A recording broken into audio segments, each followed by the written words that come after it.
Dulu Amin Rais dan HRS terlihat sangat akrab, bercanda bersama, bergurau bersama.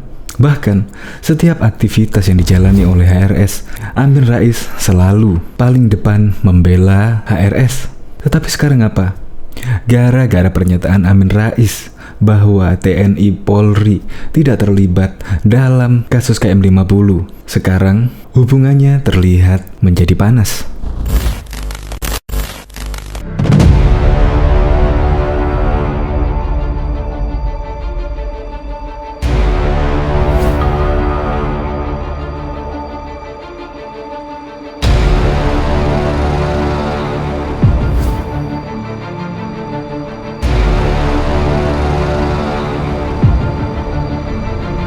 Saya masih ingat betul, ya pada waktu dulu saat kedatangan HRS ke Indonesia, Amin Rais pun langsung mengucapkan selamat datang dan hadir ke kediaman HRS. Ya kemungkinan kangen-kangenan lah. Terus pada waktu dulu ketika FPI dibubarkan, Amin Rais juga menjadi garda terdepan mengkritik habis-habisan pemerintah bahwa menurut Amin Rais, pemerintahan telah menghabisi demokrasi di Indonesia. Bahkan juga ketika HRS ditangkap, Amin Rais dan kawan-kawannya juga mendatangi Mabes Polri, yaitu ingin menjamin HRS. Kurang apa lagi coba? Dan ketika pada waktu KM50, Amin Rais juga menjadi garda terdepan membentuk tim TP3. Ya setelah Komnas HAM menyatakan bahwa tidak ada pelanggaran HAM berat, akhirnya pun Amin Rais dan kawan-kawan membentuk tim TP3. Dan ternyata juga menyatakan demikian. Ya hampir samalah dengan Komnas HAM yang pada waktu itu tidak ada keterlibatan TNI, Polri, dan institusi lainnya dalam kasus KM50. Gara-gara hal tersebut, HRS pun tidak terima. Menurut HRS, itu adalah kasus pelanggaran HAM berat. Gimana saya mau percaya HRS? Dimana dalam kasus tersebut HRS sudah ditangkap dan tidak pernah mengetahui rekonstruksi atau menyelidikan oleh Komnas HAM dan tim TP3. Ya jelas lebih percaya dengan tim TP3 Amin Rais dan juga Komnas HAM karena dia langsung turun ke lapangan, mendengarkan para saksi dan lain sebagainya. Seharusnya tim HRS malah berterima kasih kepada Amin Rais yang sudah menjadi garda terdepan untuk membela kepentingannya. Nah, Amin Rais dulu juga pernah membela Ratna Sarumpait loh. Ratna Sarumpait dibela karena dulu kabarnya sih Ratna Sarumpait juga dipukuli oleh orang-orang yang tidak bertanggung jawab, dan ternyata hanya oplas. Amin Rais pada waktu juga menjadi garda terdepan membela Ratna Sarumpait. Untuk lebih lengkapnya simak berita berikut ini, Good News Indonesia. Belum menyaksikan video ini, pastikan bosku jangan lupa subscribe, karena subscribe itu gratis plus bonus tonton video terbaru setiap harinya. Jangan lupa ya. Dulu tertawa bareng, kini Amin Rais dan HRS harus begini.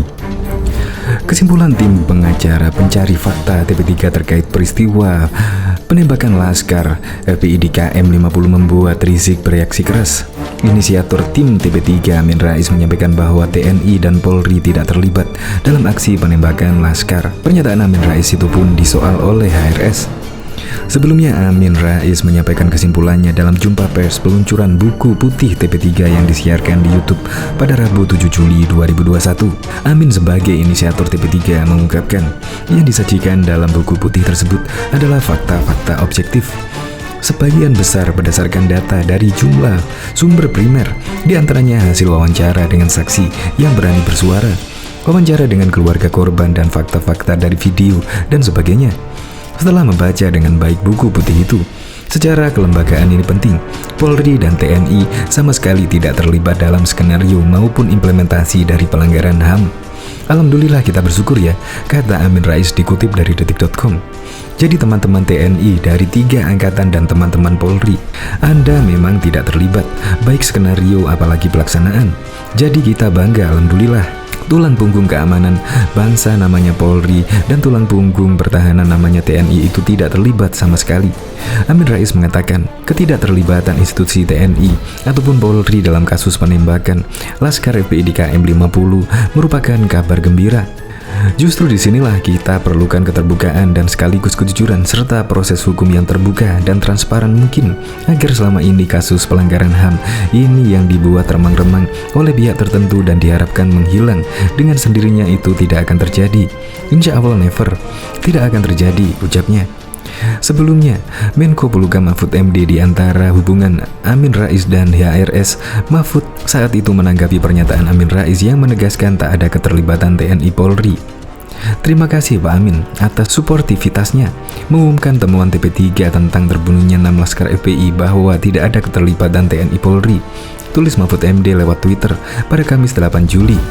Cuitan Mahfud MD telah disesuaikan dengan ejaan yang berlaku. Artinya, peristiwa bukan pelanggaran HAM berat, melainkan kejahatan biasa. Pelanggaran HAM berat itu melibatkan aparat secara terstruktur dan sistematis, tambahnya. Mahfud MD kemudian juga mengulas kembali pertemuan Amin Rais dan jajaran TP3 dengan Presiden Joko Widodo di Istana Kepresidenan. Pemerintah saat itu mempersilahkan TP3 menyodorkan bukti apabila kasus KM50 adalah pelanggaran HAM berat. Mahfud MD menyimpulkan bahwa buku putih TP3 yang diluncurkan kemarin tidak menunjukkan bukti-bukti kasus KM50 merupakan pelanggaran HAM berat. Ketika Pak Amin dan TP3 bertemu dengan Presiden, pemerintah juga sudah mengatakan bahwa Komnas HAM tidak menemukan terjadinya pelanggaran HAM berat.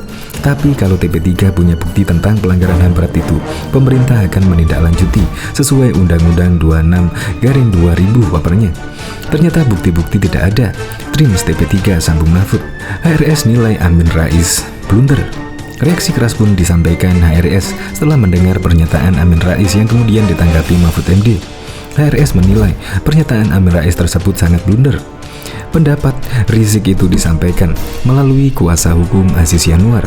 Rizik disebut menolak keras pernyataan Amin Rais, bahwa pernyataan Amin Rais terlalu prematur, karena itu urusan nanti saat pembuktian di pelanggaran HAM, kata Aziz dalam maklumat tim advokasi Habib Rizik yang diunggah melalui WhatsApp Story Senin 19 Juli 2021. Pernyataan Amin Rais itu dinilai dapat merugikan korban dan keluarga 6 anggota Laskar FPI, bahwa pernyataan Amin Rais sangat blunder karena merugikan tim dan korban serta keluarganya. Aziz mengungkapkan, HRS berpendapat bahwa pernyataan Amin Rais bisa menjadi bumerang bagi TP3. Selain itu, pernyataan Amin dinilai kontraproduktif.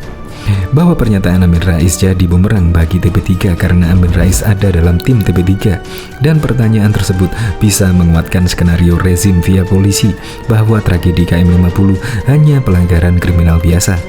Bahwa pernyataan Amin Rais kontraproduktif sehingga jadi telah dimanfaatkan lawan, sehingga rezim via Menko Polhukam MD. Mahfud MD langsung kesenangan dengan pernyataan Amin Rais tersebut. HRS juga berpendapat bahwa kemungkinan keterlibatan TNI Polri dan BIN dalam kasus ini masih besar, mengingat selama ini dugaan sejumlah jenderal terlibat masih ada. Bahwa selama ada dugaan kuat keterlibatan sejumlah jenderal dan dilakukan secara sistematis dengan garis hierarki komando dan melibatkan beberapa institusi seperti TNI dan Polri serta BIN, maka dugaan kemungkinan keterlibatan institusi sangat besar. Sekurang-kurangnya ada abuse of power dalam institusi TNI dan Polri serta BIN, kata Aziz. Karena itu, kata Aziz, HRS menolak keras pernyataan Amin Rais. Dia menegaskan, Rizik tetap mendukung dan mengapresiasi kerja keras TP3 untuk menyeret semua orang yang terlibat dalam kasus KM50 ke pengadilan HAM. Sebenarnya Imam Besar HRS menolak keras pernyataan Amin Rais tersebut demi tegaknya keadilan bagi para korban KM50 dan keluarganya. Dan Imam Besar HRS tetap mendukung dan mengapresiasi kerja keras TP3 untuk menyeret semua yang terlibat, terkecuali ke pengadilan HAM nasional maupun internasional, karena merupakan pelanggaran HAM berat dan kejahatan kemanusiaan luar biasa. Padahal diketahui hubungan Amin Rais dan HRS cukup lama, namun agar tidak terlalu jauh, jejak hubungan keduanya akan diulas sejak HRS kembali ke Indonesia. Saat itu sejumlah tokoh berdatangan di Petamburan, salah satu diantaranya adalah Amin Rais. Amin tiba di kawasan kediaman HRS pada Rabu 11 November yang lalu. Amin tampak mengenakan batik bercorak putih. Tanpa berbicara sepatah kata pun, Amin langsung berjalan kaki masuk ke rumah HRS. Marwan Batubara membocorkan isi pembicaraan Amin Rais dan HRS. Iya, kita sengaja minta waktu khusus Pak Amin, menyampaikan selamat datang ke HRS. Maksud kunjungan adalah menyambut kedatangan. Kita mengucapkan syukur, juga berharap beliau telah menyuarakan kebenaran. Seperti itulah, kata Marwan di Petamburan 3. Marwan menjelaskan, tidak ada pembicaraan khusus antara Amin Rais dan HRS. Menurut dia, Amin datang ke Petamburan hanya untuk menyambut HRS. Sama saja, kita namanya yang datang bertamu. Ini lebih banyak ucapkan selamat datang. Saat pemerintah melarang FPI, Amin Rais merupakan tokoh yang vokal menyampaikan kritik. Amin menyebut keputusan pemerintah itu telah menghabisi demokrasi Indonesia. 30 Desember kemarin ada peristiwa yang lebih dahsyat lagi, yaitu FPI dibubarkan dengan SKB 3 menteri dan badan-badan tinggi lainnya. Jadi yang tanda tangan surat keputusan bersama itu adalah Menteri Dalam Negeri, Menteri Komunikasi dan Informatika, Menteri Hukum dan HAM, kemudian yang lainnya adalah Kapolri, Jaksa Agung, dan Kepala Badan Nasional Penanggulangan Terorisme. Jadi saudara-saudaraku, saya melihat ini sebuah langkah politik yang memang menurut saya ini menghabisi demokrasi kita, kata Amin Rais di akun YouTube Amin Rais. Amin Rais juga membela HRS saat eks-pentolan FPI itu ditahan. Amin Rais menyambangi Barisskrim Polri guna menyerahkan surat untuk Kapolri Jenderal Idham Aziz yang berisi pernyataan siap untuk menjadi penjamin penangguhan penahanan. Pantauan detik.com, Mabes Polri Jalan Trunojoyo, Jakarta. Amin Rais keluar dari lobi Barisskrim Polri bersama deklarator Koalisi Aksi Penyelamatan Indonesia Marwan Batubara pukul 11.40. Pendiri Partai Umat itu menyampaikan dirinya dan Marwan diterima oleh staf Humas Polri. Jadi alhamdulillah, kami ingin ketemu Kapolri, tapi beliau ada di luar kantor. Kami pokoknya ingin ketemu siapapun wakilnya. Kemudian dibawa ke Divisi Humas. Kepala Divisi Humas pun tadi sedang pergi. Jadi tadi kami diterima di stafnya. Yang akan kita sampaikan tuh apa? Silakan dibaca, kata Amin Rais.